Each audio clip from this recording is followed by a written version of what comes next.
जय हिंद दोस्तों, स्वागत है आप सभी का मेरे भाई एक ऐसी वीडियो में जो शायद हो सकता है कि आप लोगों की आंखें खोल करके रख दे। जो हो सकता है कि आपको ये बता पाए कि आपके साथ में कितना बड़ा धोखा हो रहा है। जो हो सकता है कि आपको बता पाए कि एसएससी में जितने तरह के करप्शंस हैं वो किस तरीके से होते हैं, कैसे सीटें बिकती हैं, क्यों यहाँ पर वेंडर फेल हो जा रहा है अलग अलग एग्जाम्स को कंडक्ट कराने में, क्यों सेंटर की हालत खराब है, और तमाम तरह की सारी बातें हम डिस्कस करने वाले हैं। यकीन मानिए कि मेरे ज़िंदगी का ये सबसे बड़ा वीडियो होने वाला है जिसके ऊपर में हो सकता है कि मेरे बाद खतरा भी हो पाए।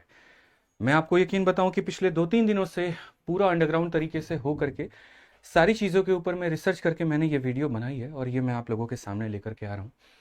क्या करना है, कैसे करना है, कहाँ तक पहुँचाना है, ये सब आपकी जिम्मेदारी है।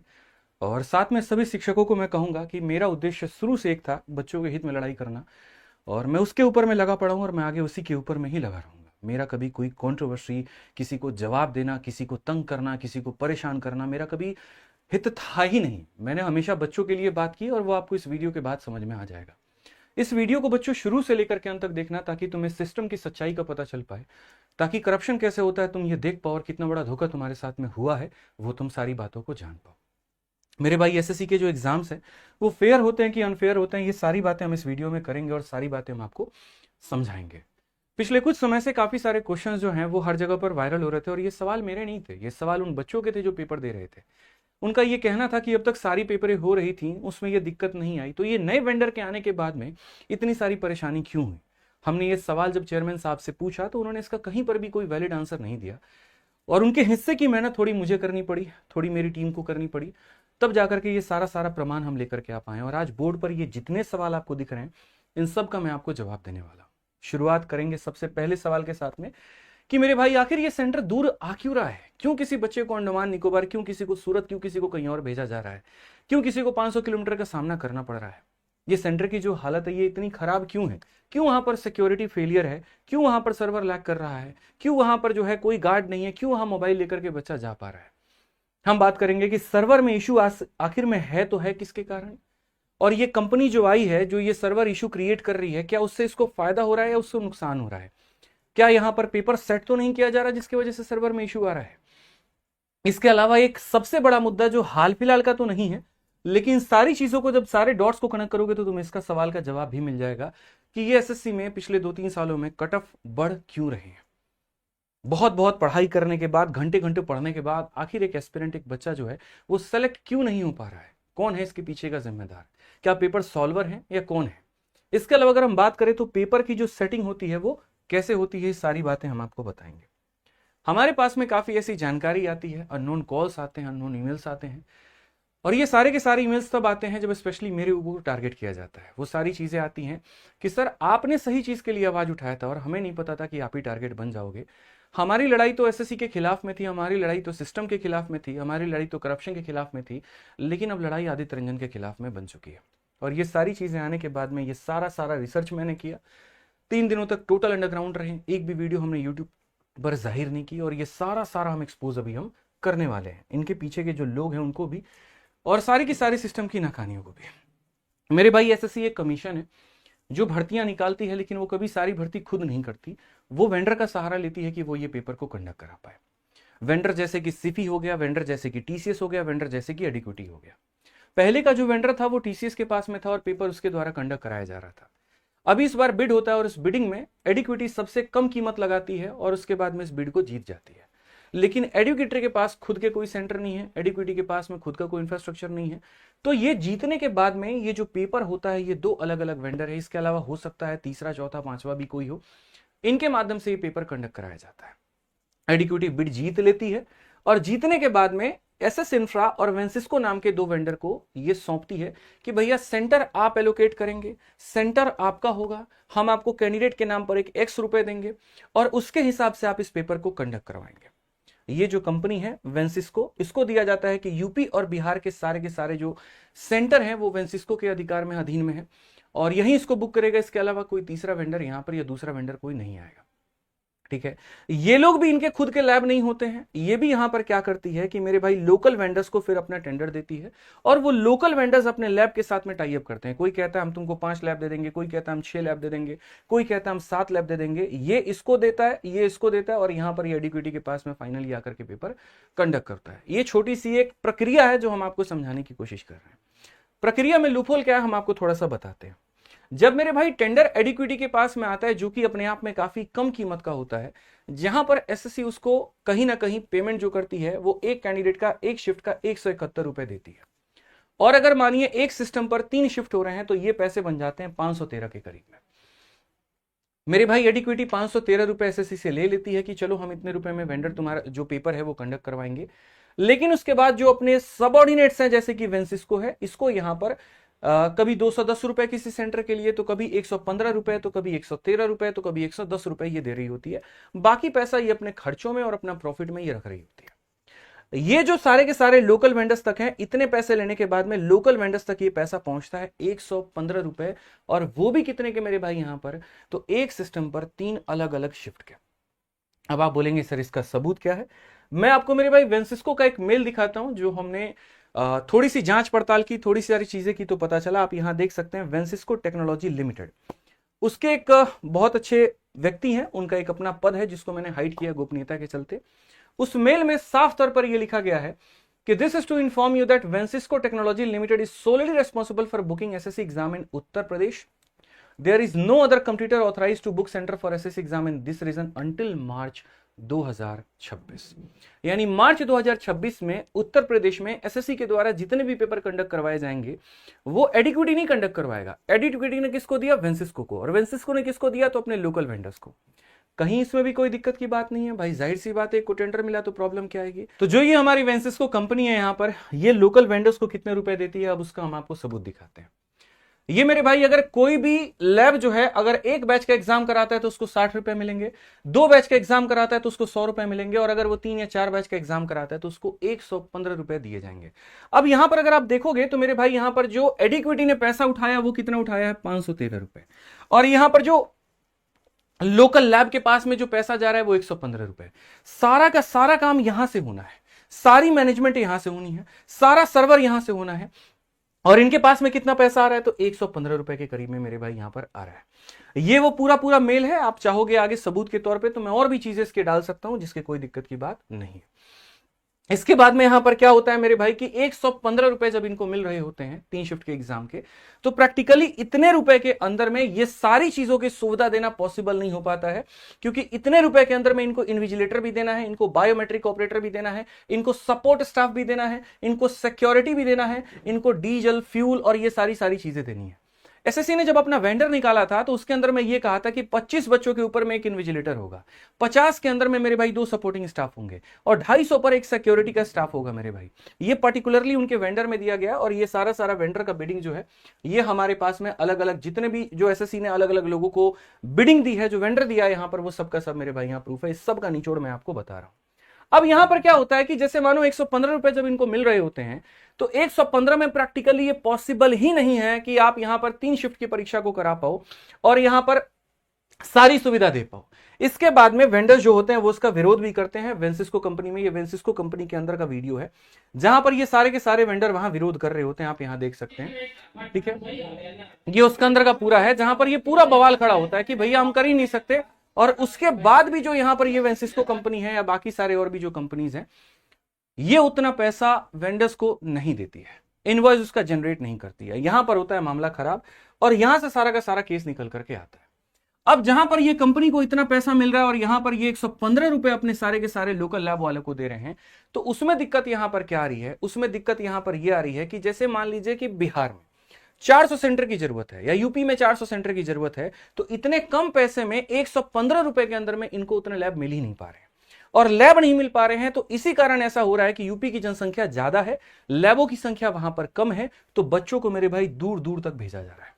और इस बात को चेयरमैन साहब ने भी अपने जो है यहां पर इंटरव्यू में इस बात को जाहिर किया कि हम रेशियो बैलेंस नहीं कर पा रहे हैं, बच्चों की कहीं संख्या ज्यादा है और वहां लैब कम है तो हम दूर भेज रहे हैं। क्या आज के पहले एसएससी का पेपर नहीं होता था? क्या आज के पहले इतने लोग फॉर्म नहीं भरते थे? भरते थे ना, लेकिन इतना फॉर्म जब वो भरते थे, इतनी सारी चीजें करते थे और तब भी उनको उनका सेंटर मिलता था, तो अब क्यों नहीं हो रहा है? क्यों? क्योंकि इस कंपनी के पास में लोकल लैब मौजूद नहीं। 115 रुपए के अंदर में प्रैक्टिकली काम कर पाना बिल्कुल भी संभव नहीं है। उसके अंदर में आप सिक्योरिटी स्टाफ को भी पैसा दे दो, आप यहां पर बिजली बिल भी दे दो, आप रेंट भी दे दो और सारी चीजें कंडक्ट करा पाओ, ये भी पॉसिबल नहीं है। इसी वजह से सारे सेंटर की जो हालत है वो मेरे भाई यहां पर खराब है। और आपको मैं यहां पर ये सारे के सारे हालत दिखाता हूं कि 115 रुपए में तुमको क्या मिलेगा। क्योंकि जब हमने इनके स्टाफ से बात की, जब हमने इनको कॉल किया, जब हमने सारी चीजें निकाली, तो वहां पर इन्होंने खुद बताया कि भैया इसमें कोई बंदी नहाएगा क्या, खाएगा क्या, बचाएगा क्या, इसमें तो हो ही नहीं सकता है। तो फिर हमने कहा आप काम क्यों कर रहे हैं? तो उसका भी मेरे भाई बड़ा शानदार सा रीजन निकल करके आया जो हम आपको बताएंगे। और यही कारण है कि 115 रुपए में आपको यहां पर इस तरह के सेंटर मिल रहे हैं, जहां पर कहीं अंडरवेयर सूखता हुआ दिख रहा है, आप देख सकते हैं, ठीक है। आपको आटा चक्की के ऊपर का सेंटर मिल रहा है, आपको ऐसी घटिया तबेले के जगह पर आपको सेंटर मिल रहा है, टेंट के जगह पर आपको सेंटर मिल रहा है, आपको ऐसी जगह पर सेंटर मिल रहा है जहां पर जाने की सुविधा नहीं है। क्योंकि हमने ये सवाल पूछा, हमने बार बार ये सवाल यहां पर पूछा कि भैया ऐसा सेंटर क्यों मिल रहा है बच्चों को, लेकिन उसका जवाब नहीं था। उसका जवाब हम आपको खोज के निकाल के देते हैं। अब आप बोलेंगे सर ठीक है, जैसे तैसे पेपर हो तो रहा है। मेरे भाई नहीं हो रहा ना, यही तो प्रॉब्लम है। फिर उसके बाद हमने सारे जो लैब्स हैं उनसे हमने फोन करके बात करना शुरू किया, जो वेंसिस्को से या फिर बाकी जो है उनसे यहां पर टाई अप करके बैठे हैं। इनका यह कहना था कि सर हमें जो है ना 2 से 5 लाख रुपए देने पड़ते हैं पर्टिकुलरली इस कंपनी को, इस तरीके से करके, ताकि हमें सेंटर मिल पाए, पूरे साल हम वहां पर एग्जाम कंडक्ट करा पाए। और इतना पैसा यहां पर शुरू में करके ये अपनी बुकिंग कराते हैं, पेपर इनको मिलता है, जिम्मेदारी इनको मिलती है, लेकिन उतने पैसे के अंदर में सही तरीके से पेपर कंडक्ट नहीं करा पाते क्योंकि वो अपने आप में पर्याप्त नहीं होता है। तो अब यहां पर भैया कमाए तो ये कमाए कैसे नीचे लैब वाले? अब इनकी कमाई मैं बताता हूं, जो किसी दूसरे व्यक्ति ने मुझे बताया।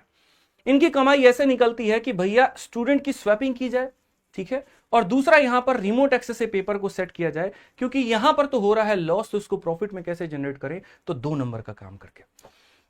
यहां पर होती है स्टूडेंट की स्वैपिंग। स्टूडेंट की स्वैपिंग का मतलब हो गया कि जो बच्चे का पेपर है वो पेपर नहीं देगा, उसके जगह पर कोई और बंदा बैठ करके पेपर देगा और उससे एक एक्स अमाउंट लिया जाएगा और वो वहां पर सॉल्व करेगा।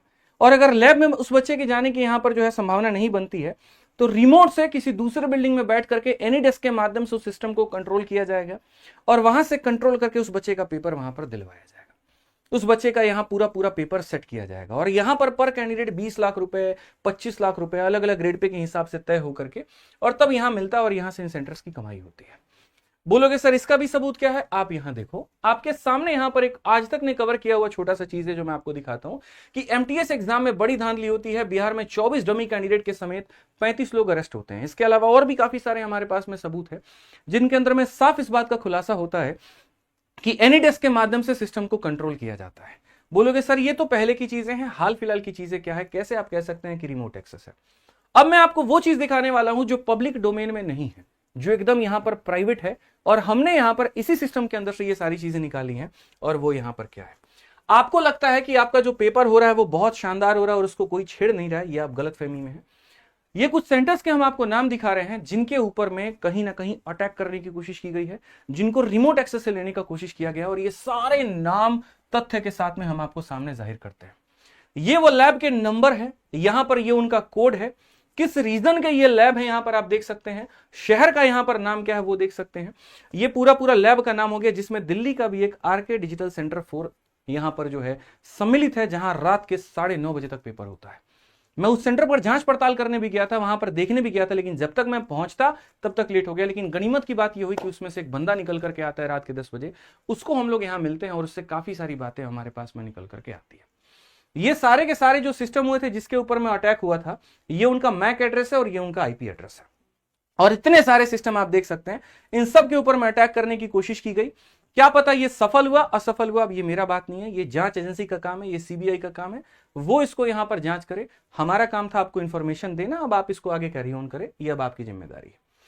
सबसे बड़ी बात मैं आपको बताऊं कि अगर मान लीजिए 1% के लिए भी सेटस के ऊपर में, इनके ऊपर में अटैक भी होता है, आपने अगर ललन टॉप में चेयरमैन साहब की बात सुनी हुई तो उन्होंने कहा हमने काफी हद तक कंट्रोल किया है, इसका मतलब अटैक होता है, ठीक है।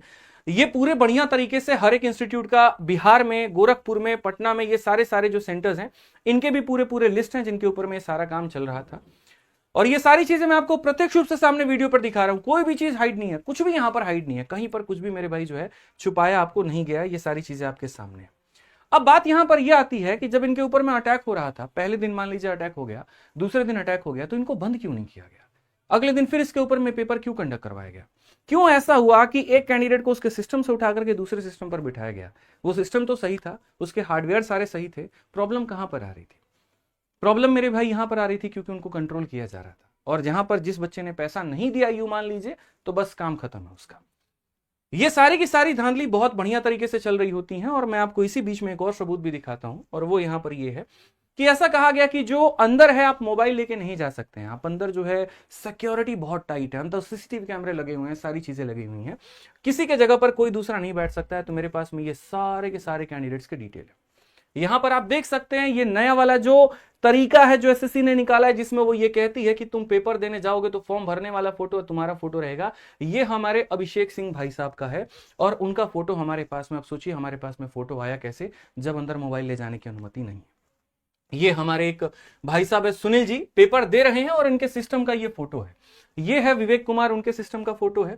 ये यहां पर विवेकानंद माझी है, सुनील कुमार यादव, इस तरीके से करके आप ये सारे कैंडिडेट्स के देखो जो ये फोटो सामने निकल करके आ रहे हैं। इट मींस सिस्टम मैनिपुलेटेड है, इट मींस यहां पर करप्शन हो रहा है। और जिसको लेकर के है ना, फ्रॉम द फर्स्ट डे मैं इसके लिए आवाज उठा रहा हूं। अच्छा, लड़के तो नहीं, लड़कियां भी इसके अंदर में शामिल है। आप देख सकते हैं एकता मैडम भी यहां पर है। पेपर कौन सा है ये बताने की तो जरूरत नहीं, ये फोटो वाला मेरे भाई सिस्टम अभी तुम्हारा नया वाला अप्लाई हुआ है। और सोचो, मैं इसके ऊपर में बात कर रहा था, मैं फ्रॉम द फर्स्ट डे इसके ऊपर में बात कर रहा था कि एसएससी की जो कमियां हैं आप उसको पकड़िए। आप अगर डीओपीटी मिनिस्टर साहब से गए वहां पर मीटिंग करने, तो आप इस बात का सवाल करिए, आप लॉलीपॉप लेकर के मत आइए, आप चाय की चुस्की लेकर के मत आइए। लेकिन उसका नतीजा क्या हुआ? उसका नतीजा ये हुआ कि इस इंसान का मुंह बंद करना है, इसको इतना डिफॉर्म कर दो, इतना इसके ऊपर में पर्सनल अटैक कर दो कि ये पीछे हट जाए। मैं आपको भी काफी सारी चीजें और निकाल करके आपको भी दिखाऊंगा यहां पे। अब यहां पर क्या होता है कि मेरे भाई ये पूरा पूरा इस तरीके से कंट्रोल किया जा रहा है, सारी चीजें यहां पर हो रही है। और शुरुआत हमारा सिलेक्शन फेज 13 से हुआ, फिर उसके बाद में हमारे स्टेनो के पेपर में, और गारंटेड मेरे से आप लिखवाइए कि सीजल में भी होगा। अब ये सारी चीजें आम जनता को नहीं पता है, इसके ऊपर में मैं पिछले 3 दिन से सर खपा रहा था। सारी चीजें हमने इकट्ठी की, एक से एक जर्नलिस्ट से हमने बात की, मीडिया रिपोर्टर से हमने बात की, काफी सारे लोग हमारे साथ में जुड़ करके इसको सहयोग करके इसको टीम वर्क में लेकर के आ गए हैं। और ये जो मैं आपको दे रहा हूं ना भाई, मैंने मतलब अपनी जान लगा दी है। मुझे क्या नहीं करना पड़ा है ये सारा सारा इंफॉर्मेशन निकालने के लिए, बात मैं जानता हूं।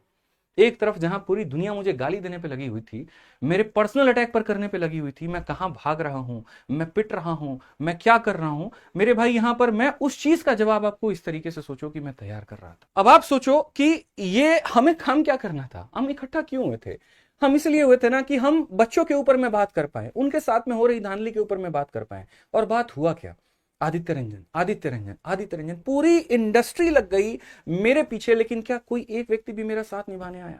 मैं हर किसी के दरवाजे को मैंने खटखटाया वहां पर कि आप आइए, आप मेरा सहयोग करिए, आप आइए आइए कि इस बच्चों के ऊपर में हम बात करते हैं, इनके साथ में हो रही गड़बड़ी इनको हम एक्सपोज करते हैं। कुछ लोग डर करके पीछे हट गए कि हमारे ऊपर में इंक्वायरी बैठ जाएगी, हमारे ऊपर में कमीशन आ जाएगा, हमारे ऊपर में सरकार आ जाएगी। सरकार क्यों आएगी आप मुझे ये बताओ?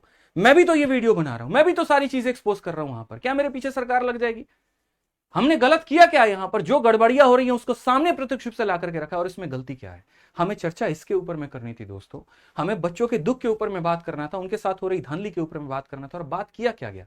यूनिटी के आड़ में कहीं ना कहीं हमको गरियाया गया, हमको हर तरीके से लपेटा गया, इसी वजह से कि एक अकेला इंसान है, अकेला अभी 4 साल हुआ इसको आए हुए, किसी तरीके से इसको खत्म कर दो। आप मुझे खत्म कर सकते हो, मेरी सोच को खत्म कर सकते हो क्या?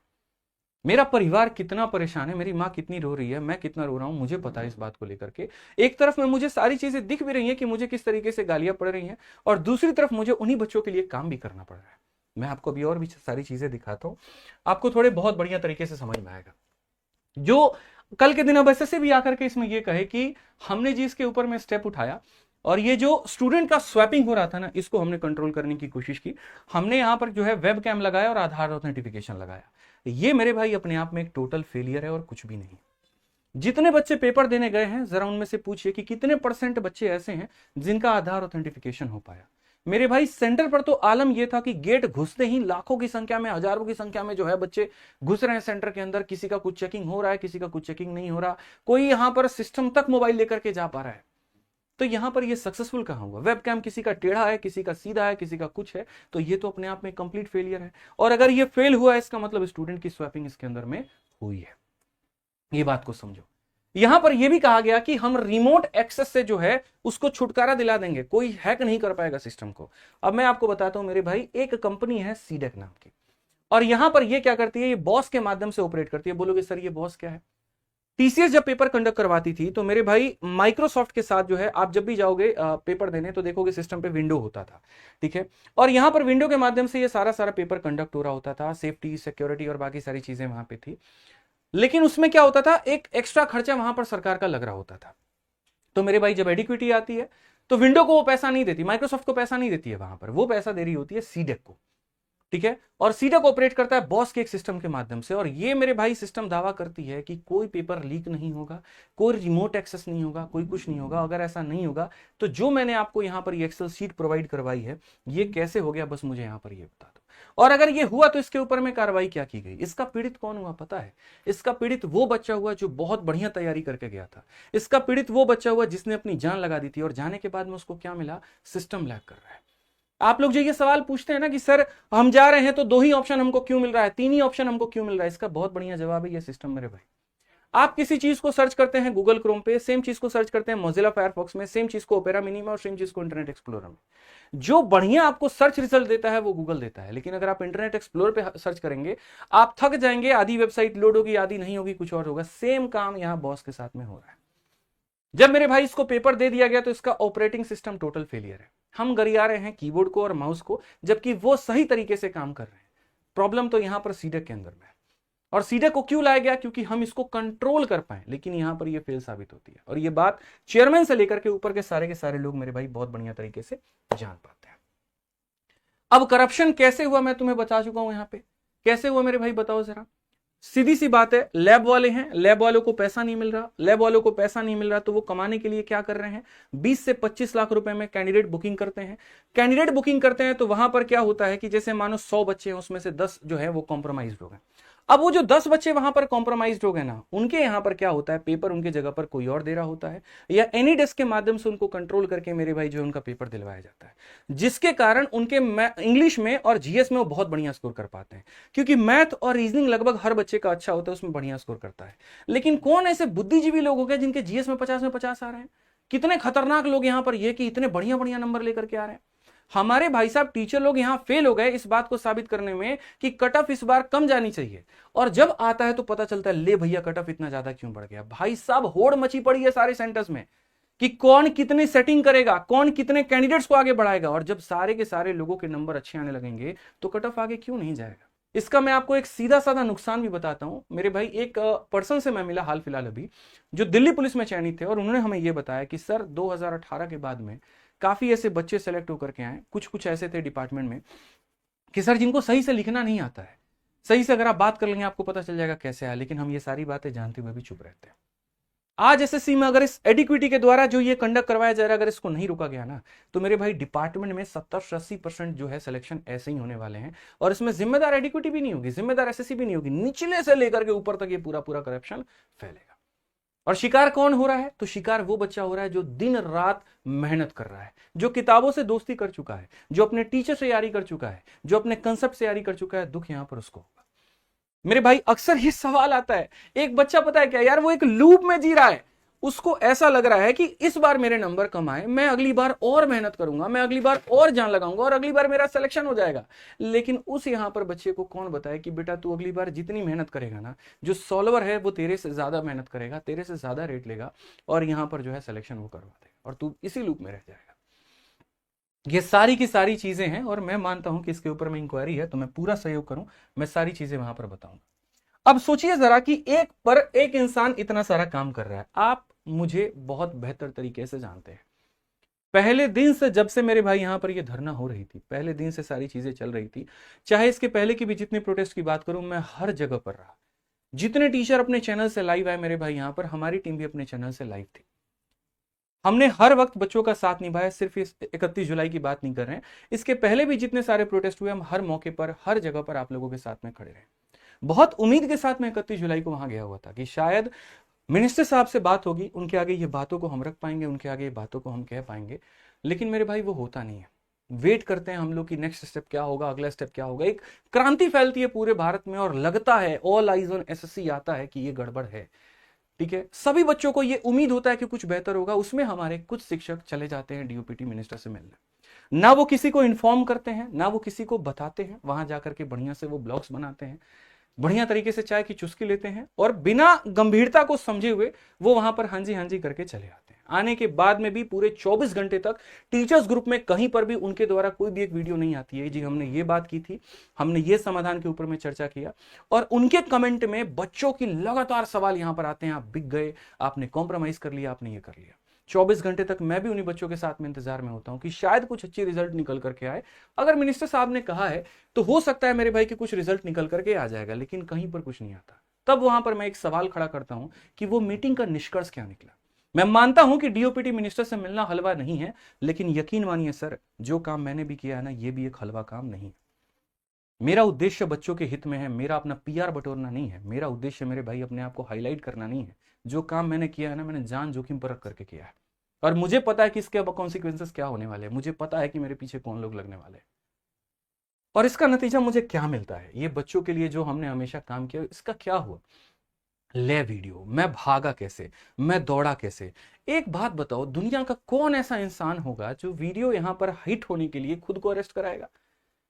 मेरी लड़ाई जमीन पर थी, सरकार से थी, मेरी लड़ाई सिस्टम से थी, मैंने उस चीज के लिए आवाज उठाया, और अपने आप को डिफेंड करने के लिए कि हम नाकाम वहां पर जाकर के साबित हो गए, आप लोगों ने मेरे खिलाफ वीडियो बनाना शुरू कर दिया। एक बार भी ये समझा कि यार ये लड़का नया है, ये इतनी ज्यादा मेहनत कर रहा है, साथ जुड़ते हैं, साथ मिलते हैं, बच्चों के लिए आवाज उठाते हैं। मुद्दा मेरे भाई एसएससी रहा ही नहीं, मुद्दा तो आदित्य रंजन है। मुद्दा तो यह है कि किस तरीके से मानसिक रूप से इनको खत्म कर दिया जाए कि ये कभी आवाज भी ना उठा पाए। और जो लोग मेरे ऊपर में आवाज उठा रहे हैं ना, मेरे भाई यकीन मानो, मैं कहूंगा तो नहीं, लेकिन जिस तरीके से उन्होंने बातें मिनिस्टर के आगे रखी और जिस तरीके से आकर के उन्होंने कहा, क्या ऐसा तो नहीं कि वो दबाव में आ गए थे।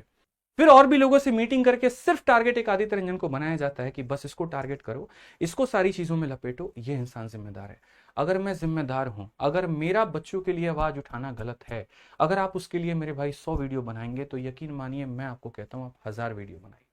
अगर इस चीज से आपको खुशी मिलती है, आप 10,000 वीडियो बनाइए। मेरी मेहनत तब भी जारी थी, मेरी मेहनत अब भी जारी है। आपने क्या कहा मुझे कि मैं रील वाला टीचर हूं, मैं भागने वाला टीचर हूं। रील बनाने के 100 तरीके होते हैं, रील बनाने के 1000 तरीके होते हैं, जहां पर बहुत बढ़िया तरीके से रील बनाया जा सकता है। अगर मैं रील वाला टीचर होता ना, तो एलविश यादव उर्फी जावेद के सबसे ज्यादा कोर्स बिकते। मैं पढ़ाने वाला टीचर हूं जिसने बच्चों को हर कंसेप्ट पढ़ाया है। मैं वो शिक्षक हूं जो बच्चों के हर वक्त खड़ा रहा है। मैं वो शिक्षक हूं जो बच्चों के साथ जमीन में बैठ करके उनके साथ नारे लगाए हैं। मैं वो शिक्षक हूं जिसने कभी सिस्टम को पीठ नहीं दिखाया। मैं वो शिक्षक हूं जो कैमरे के आगे सामने आकर के ये बात रखने की हिम्मत रखता हूं। वो कलेजा है मेरे पास में, और इस बात का अकेले मैं जहां पर भी कहिए, जिस भी तरीके से कहिए, अगर कहीं पर गलत हो रहा है तो मैं बच्चों के साथ में खड़े रहने की क्षमता रखता हूं। अब यहां पर एक बात को समझिए कि जितने भी हमारे शिक्षक हैं, जितने भी हमारे लोग हैं जिन्होंने हमारे खिलाफ वीडियो बनाई है, मैं जानता हूं कि आपके ऊपर में दबाव क्या था, और मैं जानता हूं कि आपको बलि का बकरा किसको बनाना था। लेकिन मैं आपसे एक और बात भी कह दूं, अगर आप बच्चों के समक्ष में हैं, अगर आप बच्चों के साथ में हैं, तो जितनी वीडियो मेरे ऊपर में बनाई गई है वो सारी की सारी आप प्राइवेट कर दीजिए। क्योंकि अगर वो प्राइवेट आप नहीं करते हैं तो ये एक बहुत ही क्लियर सा मैसेज जाता है कि आप यहां पर बच्चों के साथ में नहीं है, आप कहीं ना कहीं इस करप्शन के पार्ट है। वो क्लियर एक मैसेज जाता है कि आप उन लोगों को सहयोग कर रहे हैं जो इसका बढ़ावा दे रहा है। वो क्लियर एक पार्ट जाता है कि आप मुद्दा भटकाने की कोशिश कर रहे हैं। तो इसीलिए अनुरोध करके मैं ये कह रहा हूं कि यूट्यूब पर जितने वीडियोस मेरे अगेंस्ट में बने हैं वो सारे के सारे प्राइवेट होने चाहिए, क्योंकि बच्चा यहां पर सब कुछ जानता है।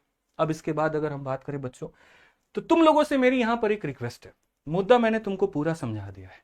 इसके ऊपर में अगर सीबीआई जांच की तुम डिमांड करते हो तो तुम कमेंट में लिखो कि सीबीआई जांच हमें चाहिए। इसके ऊपर में अगर तुम्हें प्रोटेस्ट करना है तो तुम इसके लिए मैं रेडी हूं। और अगर हमारे शिक्षकों को कंट्रोवर्सी करना है तो आप कंट्रोवर्सी खेलिए, क्योंकि अभी जिस तह तक मैं गया हूं वो मेरा ट्रेलर है। अभी मैं और गहराई में घुसूंगा, अभी मैं और चीजें निकालूंगा। चाहे बच्चों के लिए मेरी जान भी चली जाए, मैं उसके लिए भी रेडी रहूंगा, मुझे इस बात की कोई दिक्कत नहीं है। साथ में धन्यवाद भी उन सभी शिक्षकों का मैं करता हूं जिन्होंने इस मुश्किल वक्त में मेरा साथ दिया। खान सर का भी देता हूं जिन्होंने फोन पर काफी चीजें कोऑर्डिनेट करते रहे और बोले कि सर आप सच की लड़ाई लड़ रहे हैं, आप लड़ते रहिए। झूठ कितना भी जोर से चिल्ला ले, झूठ झूठी होता है, सच यहां पर एक आवाज अपना बोलेगा ना, सब कुछ समझ में आ जाएगा। इसीलिए सभी लोग जिन्होंने वीडियो बनाया वो वीडियो रिमूव करना शुरू करें, मेरे साथ में आए और साथ मिलकर के हम लोग प्लान करें कि हम यहां पर इस करप्ट सिस्टम के खिलाफ क्या कर सकते हैं। अगर आप मेरे साथ नहीं है तो आप बच्चों के साथ नहीं है, और अगर आप बच्चों के साथ नहीं है तो आप किसी के साथ में नहीं है। फिर आपको अपनी पड़ी है, अपनी इज्जत की पड़ी है, अपनी परवाह पड़ी है, अपने पैसे की पड़ी है। दुख भी इस बात का हुआ कि कैसे इस समय जहां बच्चा सबसे ज्यादा पीड़ित है, वहां पर लोग 99 का बैच लेकर के आ जा रहे हैं, और इस बात का हम विरोध करते हैं तो मेरे ऊपर में 100 वीडियो बनवाई जाती है, मुझे टारगेट किया जाता है। बच्चों, हमें इस बात को समझना है कि बेटा तुम कितनी भी तैयारी कर रहे हो ना, वो तैयारी तुम्हारी एक जगह पर जाकर के खत्म हो जा रही है। अगर ये सिस्टम नहीं बदला ना, बहुत नुकसान तुम्हारा होने वाला है। फिर एक वक्त होगा जहां पर नाम पर वैकेंसीज निकलेंगी, भर्ती प्रक्रिया पूरी होंगी, और एक सेटर ने मुझे एक बात कही थी कि सर बस आप पेपर किसी को भेज दीजिए दिलवाने के लिए, हम आपको जो है नौकरी कंफर्म करा करके दे देंगे। तो मेरे भाई कुछ समय में हाल ऐसा ही होने वाला है। उन माँ बाप का विश्वास टूट जाएगा, उस बच्चे का सिस्टम से विश्वास टूट जाएगा जितने इतना विश्वास किया है। ये जितने डेटाज हैं बहुत कॉन्फिडेंशियल है, और ये सारी बातें मैंने आपके रखी है। आप ये सवाल एसएससी चेयरमैन से पूछिए। मीडिया से मेरा सिर्फ एक सवाल है कि मैंने आपको इतना सारा कुछ दे दिया है, अब इसके तह में कैसे जाना है ये आपका। स्टिंग करना है स्टिंग करिए, आपको गहराई तक जाना है जाइए, लेकिन हर एक मीडिया चैनल से मेरा एक आह्वान है कि इसके जड़ तक जाकर के आप इसका पूरा पूरा पर्दाफाश करिए। मैं अकेला इंसान हूं, जितनी मेरी ताकत थी उतना मैं कर पाया। अब इस चीज को आप बढ़ाइए, क्योंकि अगर ये गलत हुआ तो सिस्टम में बैठे जितने भी लोग हैं सारे करप्ट होंगे, वो कभी देश को आगे नहीं बढ़ा पाएंगे। जो मोदी जी ने सपना देखा है ना भारत को इतनी बड़ी अर्थव्यवस्था बनाने का, वो कभी बन नहीं पाएगा। करप्ट लोग बैठे होंगे, पुलिस जो होगी वो कभी भी उस चोर को नहीं पकड़ पाएगी जो उससे ज्यादा इंटेलिजेंट है, और यहां पर हमारी व्यवस्था और चरमराती जाएगी। साथ में सभी बच्चों से आह्वान है कि देखो यार, मैं दुनिया को सफाई नहीं दे सकता, मैं तुम्हारे लिए जीता हूं, तुम्हारे लिए मरता हूं, और जो भी बात है मैं तुम्हारे लिए हर कदम उठाने को तैयार हूं। सभी शिक्षकों से मेरा हाथ जोड़ करके विनम्र है कि देखिए आपके सामने गलत हो रहा है। अगर आप ये डिसीजन ले लेते हैं ना कि हम पढ़ा करके चीजों को सही कर लेंगे, तो आप कई सालों से करते चले आ रहे हैं। इतनी चीजों के बाद भी अगर आपकी आंखें नहीं खुली, तो मैं इसके बाद अब कुछ भी नहीं कह पाऊंगा। मेरे पास में इसके बाद अब कुछ भी कहने के लिए शब्द नहीं है। तो बस मीडिया से आह्वान है कि इस चीज के ऊपर में घुसिए, इसके ऊपर में चर्चा निकालिए।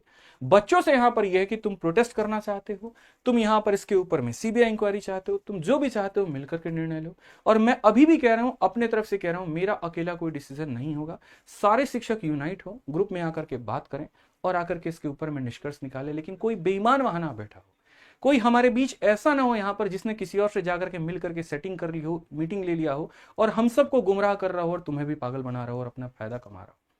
बस मेरा इतना कहानी। और ये सोनू मोनू की वीडियोस और ये सारी चीज़ों बहुत छोटी चीज़ है। मैं इस कंट्रोवर्सी से बहुत ऊपर उठ चुका हूं, मेरा इसमें कोई इंटरेस्ट नहीं है, ना मेरा कोई मतलब है। पहली वीडियो में भी मैंने जो सवाल खड़ा किया था, मैं आज भी वही सवाल खड़ा कर रहा हूं।